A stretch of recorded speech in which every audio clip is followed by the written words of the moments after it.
Hello friends, a very warm welcome to all of you at study non stop channel. My name is Daya और आज मैं फिर हाजिर हूँ जीके के कुछ बहुत ही महत्वपूर्ण प्रश्नों के साथ। ये सभी क्वेश्चंस एग्जाम में आ चुके हैं पहले, तो उन्हीं क्वेश्चंस को मैंने शामिल किया है और ये सभी क्वेश्चंस बहुत ही महत्वपूर्ण हैं आपके आने वाले एग्जाम्स के लिए। तो आप सभी लोग वीडियो को लास्ट तक देखिएगा और वीडियो के लास्ट में मैं आपसे एक क्वेश्चन पूछूंगा जिसका आंसर आपको कमेंट बॉक्स में लिख करके बताना होगा। तो आप सभी लोग जो है कमेंट जरूर करिएगा और वीडियो अगर आपको पसंद आए तो लाइक और शेयर जरूर करिएगा और चैनल को भी सब्सक्राइब कर लीजिएगा। तो आइए शुरू करते हैं। तो पहला क्वेश्चन लेते हैं। यहाँ पे पहला क्वेश्चन है, निम्नलिखित में से किस अधिनियम के अंतर्गत भारतीय विधान परिषद को बजट पर बहस करने की शक्ति प्राप्त हुई। तो दोस्तों 1892 के भारतीय परिषद अधिनियम ने विधान परिषद के कार्यों में वृद्धि की और इसी के तहत बजट पर बहस करने की शक्ति भारतीय विधान परिषद को प्राप्त हुई। तो इसका राइट आंसर क्या हो जाएगा? ऑप्शन बी, भारतीय विधान परिषद अधिनियम 1892। अगला क्वेश्चन है, निम्नलिखित अधिनियम में से किस अधिनियम के फलस्वरूप बर्मा भारत से अलग हुआ। तो इसका राइट आंसर है option D, government of India act 1935। तो गवर्नमेंट ऑफ इंडिया एक्ट 1935 के प्रावधानों के तहत सन 1937 में बर्मा को भारत से अलग किया गया था। अब अगला क्वेश्चन लेते हैं। अगला क्वेश्चन है, किसने कहा था संविधान सभा कांग्रेस थी और कांग्रेस भारत था। तो इसका राइट आंसर क्या है? दोस्तों संविधान सभा कांग्रेस थी और कांग्रेस भारत था। ये कथन पद्मश्री पुरस्कार से सम्मानित इतिहासकार गैनविले ऑस्टिन का था। तो ये कथन उनकी एक पुस्तक है द इंडियन कॉन्स्टिट्यूशन, उसमें लिखा हुआ है। तो इसका राइट आंसर क्या हो जाएगा? Option B, Austin. अब अगला क्वेश्चन लेते हैं। अगला क्वेश्चन है, वित्त विधेयकों के बारे में विशेष उपबंध किस अनुच्छेद के अंतर्गत किया गया है। तो संविधान के अनुच्छेद 117 में वित्त विधेयकों के बारे में विशेष उपबंध किया गया है। तो इसका राइट आंसर क्या हो जाएगा? ऑप्शन बी, अनुच्छेद 117। यहाँ पे ऑप्शन ए दिया गया है अनुच्छेद 119। तो 119 में क्या है? 119 में संसद में वित्तीय कार्य संबंधी प्रक्रिया का नियमन है और अनुच्छेद 121 में क्या है? 121 में उच्चतम न्यायालय या उच्च न्यायालय के न्यायाधीश के संबंध में चर्चा है और अनुच्छेद 123 यहाँ पे लास्ट ऑप्शन है। तो अनुच्छेद 123 में क्या है? संसद के विश्रांति काल, यानी कि जब संसद का सत्र नहीं चल रहा होता है तो उस काल में राष्ट्रपति द्वारा जो अध्यादेश पारित किया जाता है उसकी प्रक्रिया के विषय में ये है। अब अगला क्वेश्चन लेते हैं। अगला क्वेश्चन है, भारतीय संविधान की किस अनुसूची में दल बदल विरोधी कानूनों को रखा गया है। तो इसका राइट आंसर है ऑप्शन बी, 10वीं अनुसूची में। तो संविधान की 10वीं अनुसूची में दल बदल विरोधी कानून पर प्रावधान बताए गए हैं, यानी जो पार्टियां अपना दल बदल लेती हैं तो उसके विरोध में ये कानून है और अगर कोई सदस्य अपना दल बदलता है तो उसके लिए क्या नियम है, क्या कानून है, वो सब इसमें बताए गए हैं। तो ये अनुसूची कब जोड़ी गई संविधान में? तो ये अनुसूची संविधान के 52वें संशोधन में, यानी 52nd संशोधन में 1985 में जोड़ी गई है। अब अगला क्वेश्चन लेते हैं। अगला क्वेश्चन है, संविधान की 11वीं अनुसूची निम्न में से किससे संबंधित है। तो इसका राइट आंसर क्या है? ऑप्शन डी, पंचायती राज से। तो संविधान के 73वें संशोधन द्वारा 1992 में ग्राम पंचायतों को अधिकार प्राधिकार दायित्व के बारे में उपबंध हैं और इस अनुसूची में पंचायती राज से संबंधित 29 प्रकार के विषयों पर कानून बनाने का अधिकार पंचायत को दिया जाता है। अब अगला क्वेश्चन लेते हैं। अगला क्वेश्चन है, निम्न में से कौन भारतीय संविधान की प्रस्तावना में उल्लेखित नहीं है। तो इसका राइट आंसर क्या है? ऑप्शन डी, धार्मिक न्याय। तो भारतीय संविधान की प्रस्तावना में सामाजिक और आर्थिक और राजनीतिक न्याय, विचार अभिव्यक्ति, विश्वास, धर्म और उपासना की स्वतंत्रता आदि का वर्णन तो है, लेकिन धार्मिक न्याय का उल्लेख नहीं है। अब अगला क्वेश्चन लेते हैं। अगला क्वेश्चन है, निम्न में से कौन सी चट्टान प्रणाली भारत में नवीनतम है। तो यहाँ पे जो ऑप्शंस दिए गए हैं इसमें सबसे प्राचीनतम की बात करें तो सबसे प्राचीनतम है धारवाड़। तो धारवाड़ क्रम की चट्टानों का निर्माण हुआ है आक्रियन क्रम की चट्टानों के रूपांतरण से, और धारवाड़ के बाद जो है कुडप्पा क्रम की चट्टानों का निर्माण हुआ है और कुडप्पा के बाद जो है विंध्यन क्रम की चट्टानों का निर्माण हुआ है और विंध्यन क्रम की चट्टानों के काफ़ी समय बाद गोंडवाना क्रम की चट्टानों का निर्माण हुआ है। तो यहाँ पे सबसे नवीनतम कौन सी है? Option C, Gondwana. ठीक है, गोंडवाना क्रम की चट्टानों का निर्माण सबसे बाद में हुआ है और भारत का अधिकांश कोयला गोंडवाना क्षेत्र से ही प्राप्त होता है। अब अगला क्वेश्चन लेते हैं। अगला क्वेश्चन है, निम्नलिखित राज्यों में से कौन सा पटकाई पहाड़ियों से संलग्न नहीं है। तो पटकाई पहाड़ियाँ असम, मणिपुर, मेघालय, मिजोरम एवं नागालैंड से संलग्न है। तो इसमें जो है जो ऑप्शंस हैं उसमें से त्रिपुरा इसमें से नहीं आता है, यानी त्रिपुरा राज्य पटकाई पहाड़ियों में संलग्न नहीं है। तो इसका बी ऑप्शन सही हो जाएगा। और त्रिपुरा कौन सी पहाड़ियों से संलग्न है? तो त्रिपुरा मिजो पहाड़ियों से संलग्न है। अब अगला क्वेश्चन लेते हैं।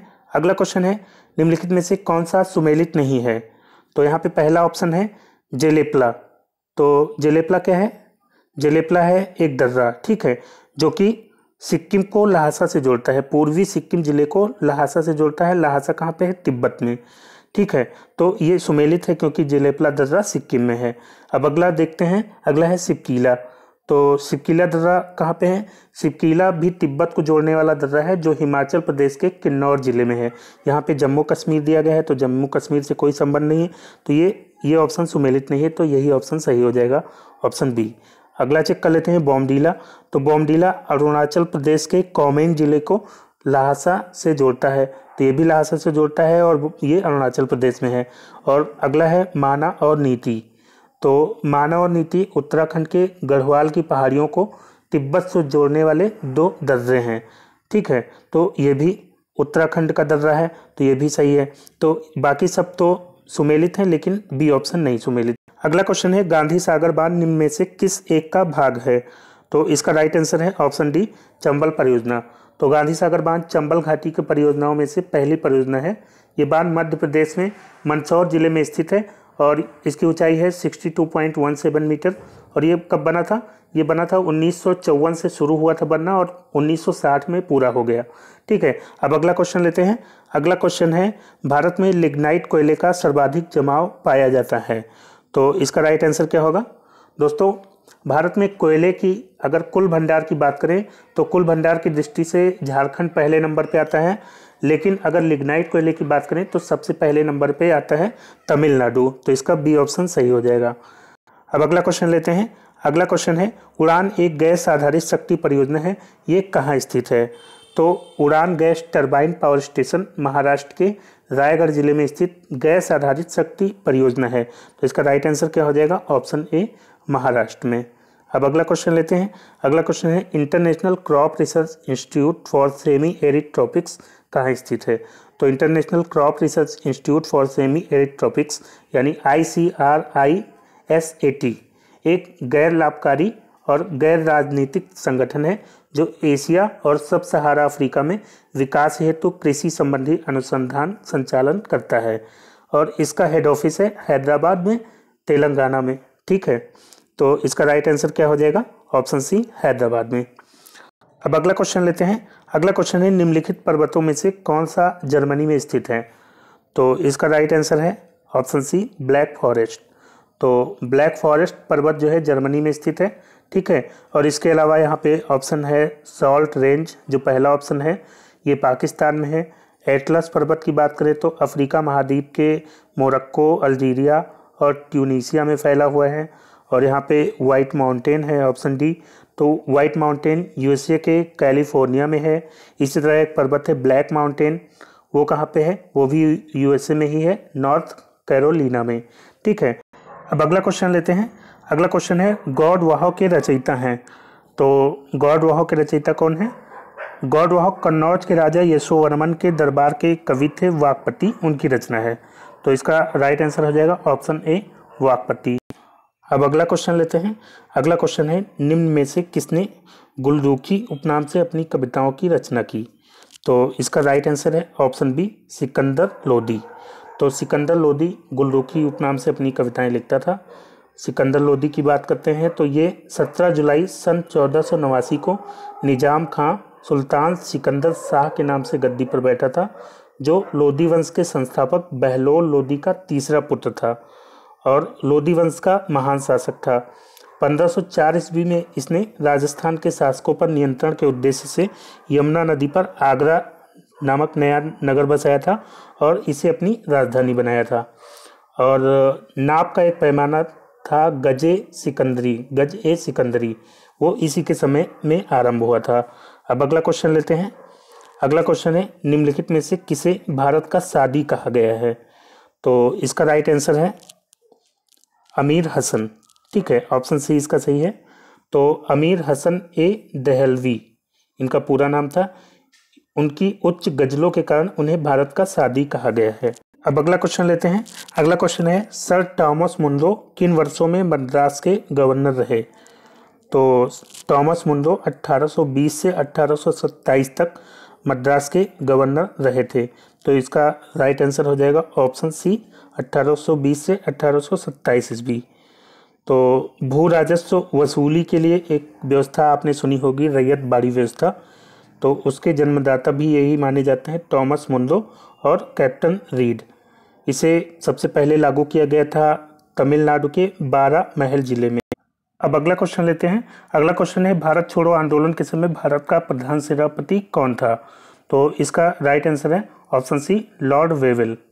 तो भारत छोड़ो आंदोलन शुरू हुआ था 9 अगस्त 1942 से, और उस समय भारत के कमांडर इन चीफ यानी प्रधान सेनापति कौन थे? लॉर्ड वेवेल, जो कि बाद में 1943 से 1947 तक भारत के वायसराय और गवर्नर जनरल भी रहे थे। अब बात करते हैं आज के प्रश्न की। आज का प्रश्न है, प्रथम आंग्ल मैसूर युद्ध में कौन विजयी हुआ? तो यहाँ पे 4 ऑप्शंस दिए गए हैं, जिसमें से राइट आंसर आपको कमेंट करके बताना होगा। तो आप सभी लोग कमेंट जरूर करिएगा। और इससे पहले वाले वीडियो में मैंने आपसे क्वेश्चन पूछा था कि ब्लैक होल की जानकारी सर्वप्रथम किसने दी थी? तो इसका राइट आंसर था एस चंद्रशेखर। इनका पूरा नाम था सुब्रमण्यम चंद्रशेखर, जो कि भारतीय अमेरिकी खगोलविद थे। और इनको जो है 1983 में फिजिक्स का नोबेल प्राइज़ भी मिला था। ठीक है, तो ज़्यादातर लोगों ने सही आंसर दिया था, एस चंद्रशेखर जो आंसर था। तो उम्मीद करता हूँ आज भी आप लोग सही आंसर देंगे। तो आप लोग सभी लोग आंसर ज़रूर दीजिएगा। ठीक है, तो वीडियो को अब मैं यहीं पे समाप्त करता हूँ। उम्मीद करता हूँ वीडियो आपको अच्छा लगा होगा। अगर वीडियो आपको पसंद आया हो तो लाइक और शेयर करना ना भूलिएगा। और जिन दोस्तों ने अभी तक चैनल को सब्सक्राइब नहीं किया है, चैनल को सब्सक्राइब करके नोटिफिकेशन बेल जरूर ऑन कर लीजिएगा, क्योंकि मैं डेली शाम को 8 बजे इसी तरह के जीके के वीडियोज़ अपलोड करता हूँ। नोटिफिकेशन बेल अगर आप ऑन रखेंगे तो जैसे ही वीडियो अपलोड होगा उसका नोटिफिकेशन आपको तुरंत मिल जाएगा। तो मिलते हैं नेक्स्ट वीडियो में, तब तक के लिए good bye and take care.